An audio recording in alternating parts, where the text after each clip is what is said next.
All right, here we're getting ready to install the B2 brake piston. I have 2 O-rings, and one thing I like about the TransTech kit is that they nicely package everything and mark it for you. So here I have my B2 brake O-rings. So we'll go ahead and carefully install those on the piston. And these are just straight O-rings. They're not D-type rings or lip seals, just basic O-rings. And of course I'm going to use some of the Smart Blend transmission assembly lube to help slide it down. And so here we go.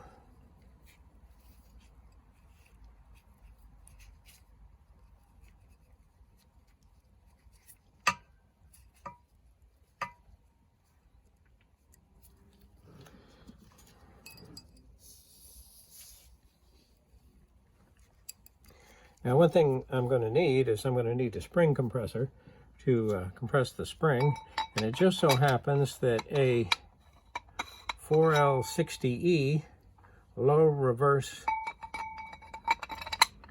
clutch piston, or I should say clutch brake piston, exactly fits. Here we've applied our assembly lube. Now, as far as the orientation of this piston, it doesn't really make any difference. So we'll just very carefully push it down in its bore.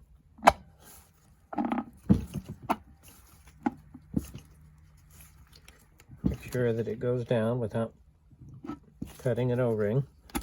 And there it goes. Now, one test that you can often do is see the piston should rotate relatively easily. Okay. Here is the return spring assembly, and I'm going to have to compress this and install this snap ring. Now, normally what I like to do is I use a paint pen to mark orientation of snap rings. I don't think it makes any difference whatsoever. It just so happens that that's the way this one came out, and this unit has never been disassembled before. All right, here I'm going to use my piston. And here at Heims, we use a arbor press. So I'm going to go over to the arbor press and set it up. I like the arbor press because it's strictly just a gear type mechanism with the force of my arm. We have a lock screw so I can lock it infinitely in any position, and then just simply lower and install the snap ring. Okay, here we're ready to compress the return spring. Okay, we're going to use our special tool, and this is an arbor press. It's especially nice because it's very versatile.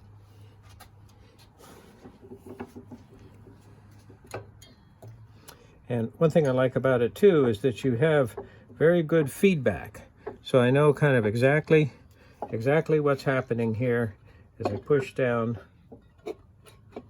on the lever. So you make sure that we're centered. Going through there very nicely to compress the spring.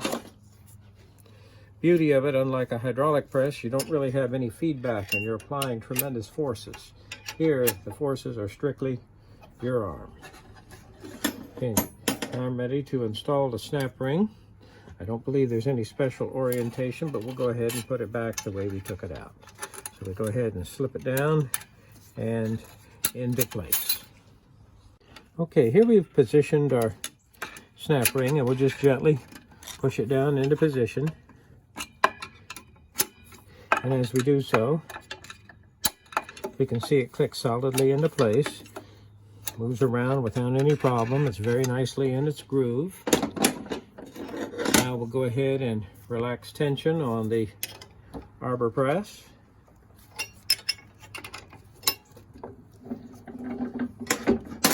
And very nice. As if this tool was specifically made for this Toyota transmission. All right, now we're going to be moving on to the B3 brake. Go. Okay, here we see the B3 brake piston. Now this is actually a molded piston, and oftentimes we buy a piston kit that includes all of the molded pistons in the unit. They like to use these molded pistons on quite a few of the brakes and clutches. But this one is in excellent condition, very nice and soft. has only one orientation. Make sure that the tab lines up correctly. Again, some assembly lube, slip it down into position. Now, this is going to be retained with a Belleville style return spring. And here we see our snap ring, and I have to have a way to compress this spring. And here's a component. Now, what did this come from? I'm thinking it was a old 440 T4, but GM transmission, but I don't really remember. So here, but it makes an excellent tool, not only for the U660E, but also other applications where I need to compress a spring like this and get access to the snap ring. Okay, here I'm going to go ahead and slip the molded piston there into its bore. Now, I do have sets of cones. Sometimes it's necessary to either use a lip seal tool or use the cone and the freezer method to get the seal to stay in position so you can slip it in. Oftentimes, though, especially a piston that's already been installed, it just slides right in there without any problem. Make sure you're in the notch. Here's our diaphragm style spring. Here's my spring compressor, and here's my snap ring. So we're going to move over to the arbor press. Okay, here we have our diaphragm spring nicely compressed, and now I'll just slip inside here with my snap ring pliers and go ahead and install the snap ring, and it should move very nicely down into the groove. Kind of coax it here on the other side.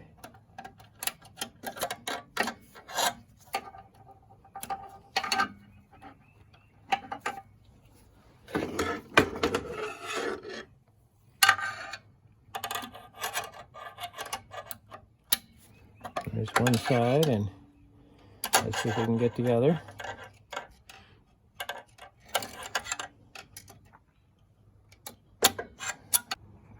All right, here we see we've used our special tool to compress the diaphragm spring, and the snap ring moves very nicely into its groove.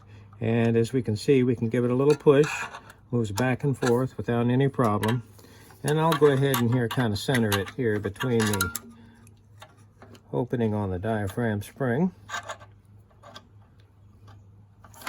There we go, maybe just a little more.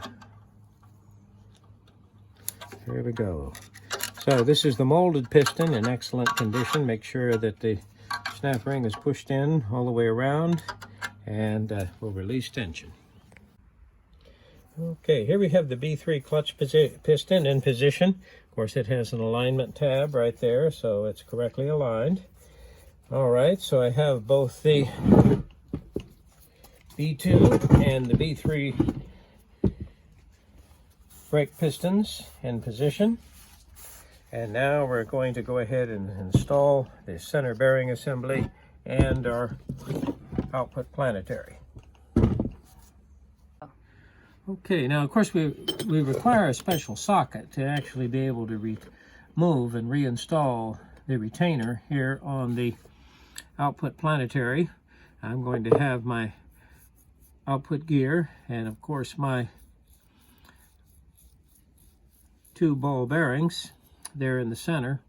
Now, before you take this off on Toyotas, it's very, very important that you remove that staked area because that will damage your threads. And you can very carefully with a punch, or actually sometimes even a die grinder is a good idea. Just give it a little hit. Now remember, I have these notches here in the retainer. So remember, I can refold it over in any position, and I have a notch 180 degrees away.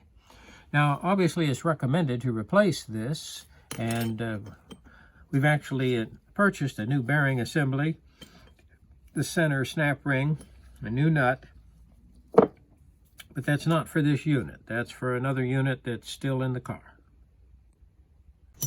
All right, here we see our output gear. It's splined to the output planetary. And here we see one race of our double ball bearing. And there we see one of the ball bearing assemblies. It'd be nice to keep it with the race, so try and do that when you're working on it. And then, of course, here we see the other.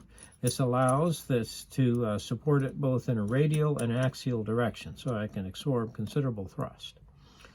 All right, now this is going to be a press fit on there. I'm going to be using the arbor press to put this together. So to start out, actually, I'm going to actually be setting it up on the arbor press and then actually pressing this member down on it. Now, what happens if you're not going to use the arbor press, which I may opt to do it this way, I'll be using the threaded rod to go ahead and pull it together. Okay, here we're going to be using the threaded rod method to install our output planetary into the output gear. So here we have, this is an aluminum component, so it certainly can't scratch or mar the planetary. What I've done is I've snapped both of the ball assemblies into their respective, into the respective race. Now, of course, obviously the race on the inner race on the planetary side, we'll go ahead and put that in position, and then we'll carefully lower the case down over the rod. It just so happens as it fits nicely there in the cart. All right, now the inner race is actually pressed onto this gear, and it takes quite a bit to press it off, and it wasn't necessary. This one's in excellent condition. And we'll, of course, be making a video where we're actually replacing this whole center bearing assembly with races there on a damaged unit. All right, now as far as the alignment, there is no keyway or anything. It's just happened to be where it was. And of course, we talked about this staking, very important to go ahead and remove that. I want to make sure everything's set here, and we're going to go ahead now. Place our output gear into position. Now this is going to be a considerable press fit. So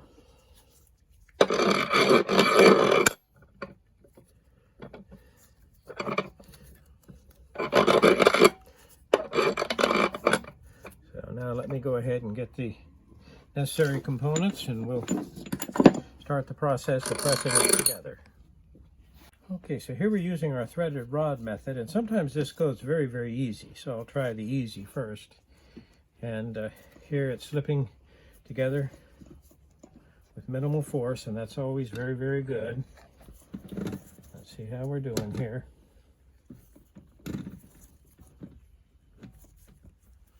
Now, at this point, I need to be able to lock this gear. And that's one reason why I left that parking pole assembly there, because here I can put the idler in there, and that works out real good. Transmission's in park, parking pole is holding the idler gear, and this holds the output gear very nicely. So there we go. She seems to be just going right together, just by hand, and that's what we want. Now it's getting a little tight, so we're going to kind of stop real quick.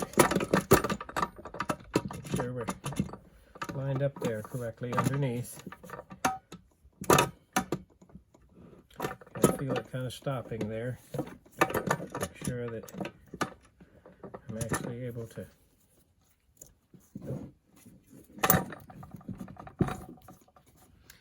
going to use the bearing to try and kind of help center that planetary. Make sure that I'm going together with it okay.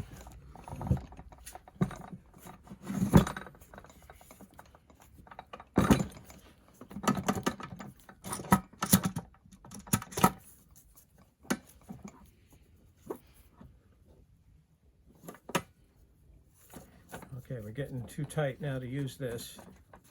Let's go ahead and take a look and see where we are.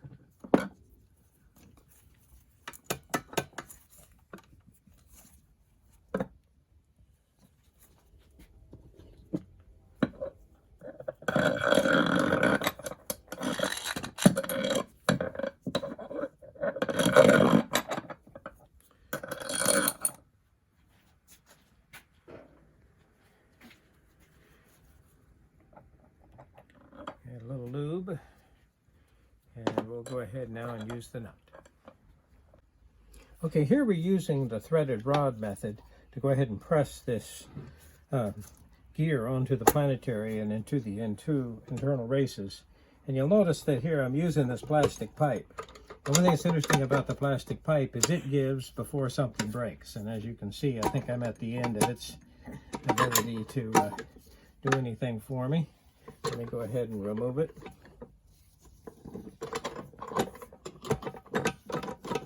It looks like I'm getting awful close. Okay, here we're using the threaded rod method, and here we're getting close. We feel it coming together. You want to make sure that the bearing races are aligned correctly and pressing properly onto the output planetary. And it feels good, coming together nicely.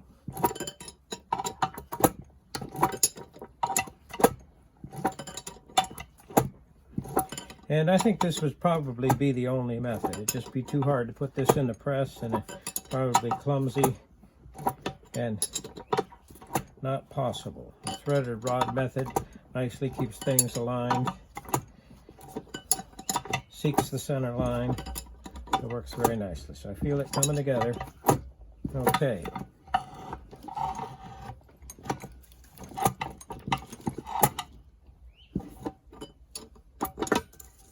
And of course I'm using the idler gear here in park to, say the transfer gear right there, intermediate gear in park to lock the output gear.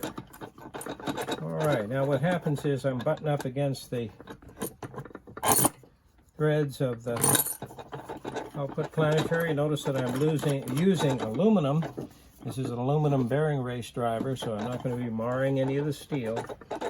And what I can actually use is I'll use the socket right here to finish the operation. Okay, now we're going to use the socket as a way to allow the threaded portion of the output planetary to come through the output gear. Go ahead and finish it up, and we'll be able to put on our retaining nut. I'm going to use a liberal amount of Loctite blue, and normally what happens, of course, we want to stake it over and lock it properly, but I kind of resist that. I do favor the Loctite. When using the Loctite, you want to wash the threads thoroughly and brake clean, blow dry, make sure they're absolutely dry, and apply the Loctite using Loctite blue. And it takes 24 hours for it to cure completely. That's more than enough time. And here we go. And she's coming right up without any problem.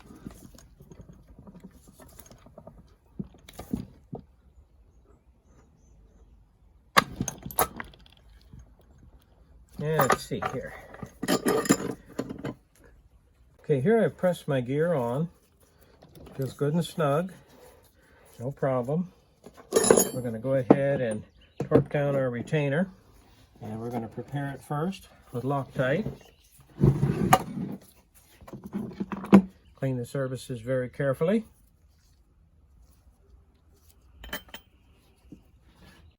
Okay, here we have gone ahead and used our special Adapticase socket. You go ahead and start out using a 1/2-inch wrench, and then actually finish it up with an impact. And I like to put it, if I'm putting back together old parts, I line it up exactly where it was before. So we're right there where we were before. Little Loctite. There we see the stake. This should be in good shape, ready to continue with the assembly of our unit.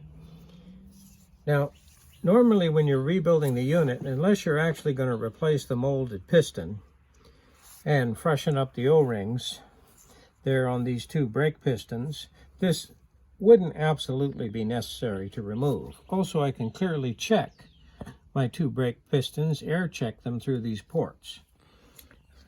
But here, the unit that we're actually going to be taking out of the vehicle and replacing it with this one has experienced the bearing failure there in the case. And we wanted to study it, make sure we understand how to take it apart and what's going to be involved in trying to recover that unit. But this will go in the vehicle, and the vehicle will go down the road, and the customer will be happy.